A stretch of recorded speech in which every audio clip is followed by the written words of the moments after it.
What is going on, guys? Welcome back to the channel. So this is legit going to be my first ever time playing Need for Speed Carbon. I am going to have a mix of gameplay in the background, on top of that some of the cutscenes and stuff.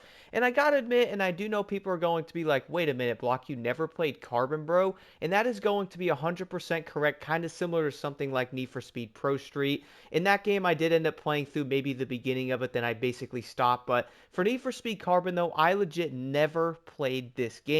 So when I did end up finding this in a store, I was like, you know what? Let me get this. Let me try it out. I was going to be a tad mixed in the beginning with how like the M3 GTR was driving on that first cutscene. And then I did end up realizing really fast, so I'm like, well, wait a second. This game came out in 2006. Need for Speed Pro Street came out 2007. And I can kind of tell the handling models on both games are going to be fairly similar. One thing I was also liking about it is the beginning of these cinematics are basically going to be like real people, but it's going to be like kind of the AI based thing in like a video game, which I thought was kind of cool. At least I think that's the way they did end up doing it. It could be like the filter they had over that stuff, but either way though, I thought that was pretty dope. And the one girl in this also made me laugh because I instantly recognized her from Two and a Half Men. So I was like, all right, well, wait a second, I know who that is. And then I was looking at the cars and stuff. I'm like, yo, okay, you know what? This is pretty dope. Let me keep playing it. Let me jump in a bit farther. I did end up picking the RX-8 for my first vehicle as well. I wasn't sure what I wanted to use, but I was like, yeah, let me pick the RX-8. I feel like this might be a great car. Jumped into my first ever event, and from there, I basically instantly legit started falling in love with Need for Speed Carbon. I don't know what it is. Maybe it's going to be the entire vibe of the map. Maybe it's the way the cars drive. Maybe it's the entire atmosphere of how well they basically nailed it. I am going to do more videos on this stuff in the future, but my first overall time getting on Carbon, I really do like it a lot. Now, this is also going to be on the PS3 version. I do know this game came out on the PS2. I would probably guess it's going to look a bit different on there. On the PS3 version, when you do load the game up, it says something about EA like HD or something. So I would say the game honestly looks pretty dang amazing coming out in 2006. And in fact, it really does remind me a lot of how basically, I guess you could say, Need for Speed Pro Street was. That game came out in 2007, so I can kind of see these similarities there. Now, progressing through the game a bit, I was noticing that you don't necessarily have to pretty much free roam or something. You can if you want. You can then get encountered by other racers and stuff like that and do challenges versus them. But for me, though, I was kind of going through the area, jumping to the races, practicing and stuff like that, trying to get better and then trying to, get used to the driving and stuff like that, which I feel like I caught on decently quick. The one thing I was laughing at, though, is probably going to be the police chasing, because I can tell the cops are going to remind me a lot of Most Wanted '05. Now, I am going to admit here, I didn't really get to beat Most Wanted '05. I know that's going to sound insane. Do not worry, I am trying to find a copy of that game again, because I am planning on trying to beat it, or at least go through it again once I can find a PS2 copy of it. But I would say the cops in this game definitely remind me of some of the times I was having on Most Wanted when I did play it. So I would say they were probably a good design, even though they're not like a core aspect of it, which I do know some people weren't necessarily the biggest fan of. Now, I also do want to mention here that I would say people are probably going to say something like this, because you don't even have to be in a police chasing Carbon, which at first I thought you had to like drive to each location, because I'm so used to newer games to where you start, then you're going to have to drive to the next race and there's like dialogue or something's explained. You get to the next event, you start it up and all that. But in Carbon, though, you can basically go through every event. You can pretty much jump to each one, complete them, which is something I was doing in it.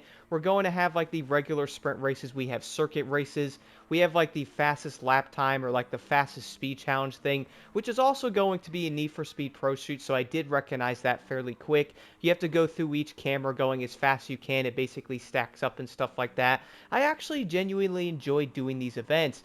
The other thing I was doing on here, which I would say players aren't the biggest fan of, guys, I gotta admit, I think it's pretty dang fun. That is going to be the drifting. Now, I'm not going to say the overall drifting physics in Carbon are going to be the best thing or the most fantastic thing ever, but I did find it to be pretty dang fun, at least when I did end up getting used to it or playing it more. I was like, okay, so I have to go faster, I have to drift more and stuff like that, but the biggest thing that you pretty much have to do in this is to go as fast as you can, and then that way you're going to keep the bar up, you're going to get more points that way after going through it, practicing a bit, and then from there, pretty much very early on, I was like, okay, well, I have to go very fast, keep my speed bonus up, kind of drift, not run into the wall and all that. Basically going around the corners at a good angle, turning the wheel, that is pretty much it. And in fact, I would say the drifting, once you probably get it down, is going to be fairly easy to do. I noticed on some of them, I'd get like 170,000 points with the AI I might get like 50,000. So I thought that was pretty cool. I did enjoy the fact that the drifting was going to be in the game. Sure, people can probably argue that the overall physics weren't that great, but again, guys, this is going to be a Need for Speed game from 2006, man. So I can't go in there and make fun of it. You know what I mean? I mean, even newer games drifting physics are not that great. I do know people are talking about Motorfest saying they're kind of terrible, so I kind of got to agree where it's doing stuff like that, that yeah, it might not be perfect, but at least it's still going to be fun. Now, besides all of that, though, when doing some of the races and all that, I again had a really good time doing them. The first thing I did end up doing is I pretty much finished all the races in the first part of the map that you do end up starting in, and then I was going to do the Canyon event after that to try to get the RX-7. At least I do know you could get the pink slip with some RNG, or you know, close the game out and then jump back in and go after it again. But regardless, though, when I was end up going through that event, I gotta admit, guys, the Canyon duels are so dang insane in this game. I'm actually going to have a separate video going over the Canyon duels because it was legit that fun. I honestly could not believe how entertaining that was, going through that and going, okay, well, these are pretty intense, bro. Let me see what I can do. Let me see if I can actually jump in there and win one. I know my friend was like, well, you have to stay close to them and stuff like that. I do know it was explaining it, but my friend pretty much has been playing Need for Speed since all the way back in the day.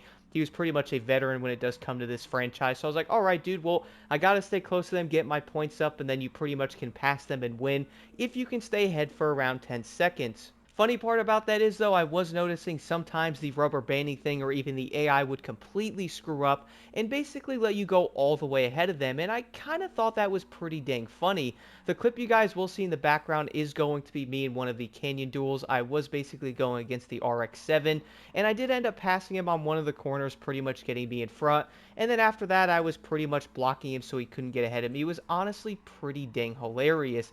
Now, I would say that might not necessarily be like the cleanest way to win it, like, oh, yo, you're just blocking a man, or they just slow down. But either way, though, the biggest thing is you're probably looking for a win, right? Is it really going to be a huge deal if it's not going to be the cleanest win or whatever?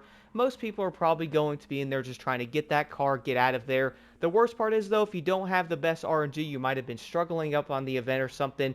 You're then going to beat it finally after all of that time, and then boom, you pretty much do not get the vehicle after the thing at the end, which is kind of unfortunate, but then again, that's just going to be the way they did end up designing it. The other thing I did enjoy about the Canyon duels is the fact that you're pretty much going to have like a circuit type of event, at least the ones I have done so far. You're then going to have to beat the other AI, then you jump into the Canyon duel. I really do like the way they did end up designing these races. They are so dang entertaining. As I did mention earlier, I am going to do a separate video on the Canyon duels. I had that much fun on them, and I would say a lot of players might enjoy them, but also might find them fairly difficult. Funny thing is, I could completely be tripping out here, but I was noticing some rubber banding in the game when I got farther into it. Do let me know in the comments below, guys. Is that going to be normal? I'm probably going to take a guess and say yes. My friend was also like, yeah, dude, it has some crazy rubber banding in it. And what's funny about that, though, is after he did end up mentioning that, I was driving the Aston Martin a bit, and I was like, bro, I noticed when I'm driving the Aston Martin that unless I'm tripping out or something, the AI seem to be really fast. In some places, bro, I can't even keep up with them, or they are basically going to be long gone. So I guess, you know, the faster the car you drive, then the AI are going to be more prone, I guess, rubber banding against you or something like that, which is something I was noticing. Not necessarily saying it's going to be awful, but I do think driving a faster vehicle or something, people are probably going to notice it, and that was one tip I was seeing someone giving somebody on Instagram. They're like, if you're having issues at some of the events, use a slower vehicle because then the AI won't rubber band or something. So I was like, you know what, let me go back in and try this out. So I was doing some racing the Aston Martin, right? Doing some of them, I was noticing sometimes the AI had to battle them. They'd pass me on straightaways, basically flying by me, sometimes even the exact same car. Now, I do want to point out I basically have not bought any upgrades for the Aston Martin, pretty much haven't put $1 in it. The only thing I've actually bought in for the RX-7 that I was using earlier and still pretty much use it was going to be a transmission upgrade, so I basically have not bought nothing, guys.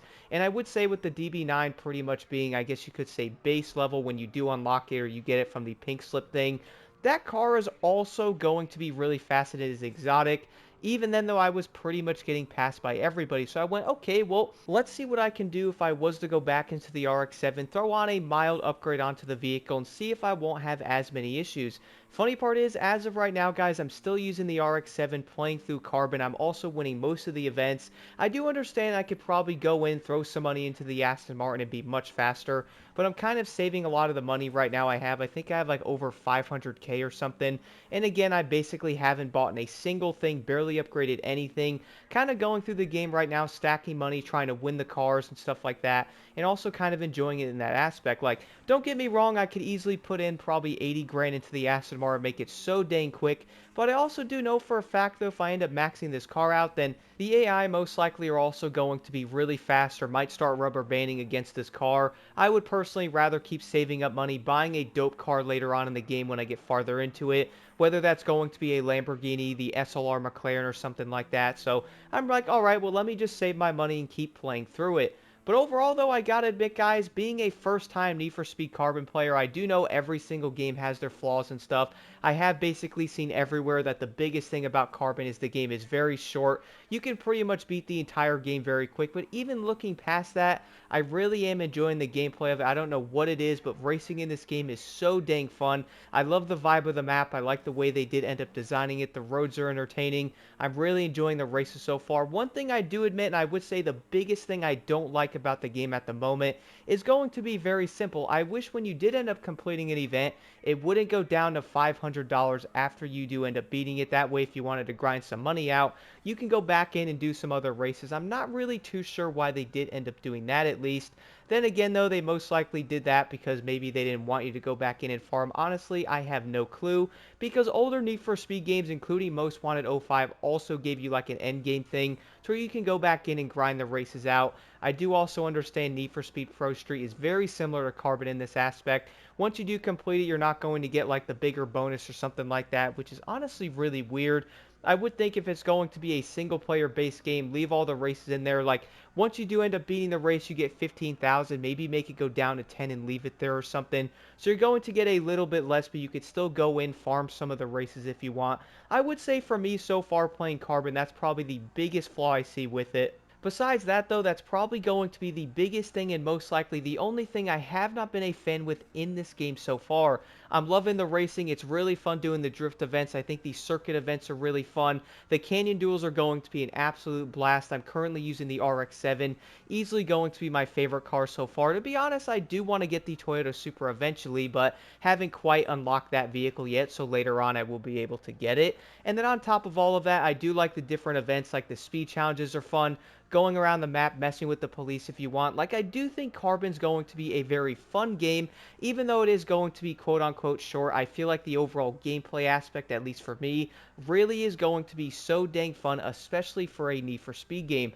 There really is something special about Need for Speed games, at least the older ones, even jumping on Midnight Club Los Angeles, playing Pro Street and stuff, guys. I don't know what it is, but these old games are so dang entertaining. They're so dang fun. I'm not sure if I'm losing my mind or maybe the new games are just that bad that the old games just focus on one thing that is going to be gameplay, and I feel like they really hit it so dang perfectly in so many different ways. I'm jumping back on these games. I'm getting addicted to them. I'm really enjoying Carbon, and I do not see myself pretty much stop or even wanting to stop playing these games anytime soon. Do let me know your thoughts on Need for Speed Carbon in the comments below. Did you guys get a chance to play it? If you haven't, are you going to play it in the future? If you did play it, what are some things you liked about it? What are some things you didn't? I think we can all agree, even playing this game on the PlayStation 3, which is going to have the HD version, in 2025 still looks so dang good.